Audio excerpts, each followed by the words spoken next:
Hi friends, అందరికీ నమస్కారం. అమ్మమ్మ ముచ్చట్లకు స్వాగతం.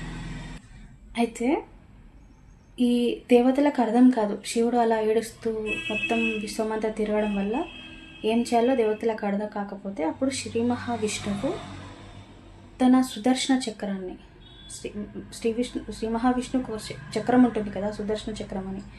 ఆ చక్రంతో సతీదేవి శరీరం ఉంటుంది, శివయ్య భుజం మీద వేసుకొని తిరుగుతుంటాడు కదా, ఆ శరీరాన్ని 18 ముక్కలుగా చేస్తాడు.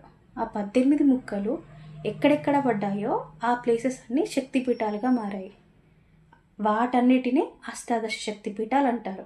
ఆ ఒక్కొక్క శరీరం ఒక్కొక్క పార్ట్కి, అంటే ఒక్కొక్క ముక్కలకి 18 ముక్కలుగా మారాయి కదా, ఆ 18 వాటికి ఒక్కొక్క దానికి ఒక్కొక్క పేరు ఉంటుంది. సో అలా 18 పేర్లుగా 18 అష్టాదశ శక్తిపీఠాలుగా మారాయి. మిగతా కదా నెక్స్ట్ పార్ట్లో. అసలు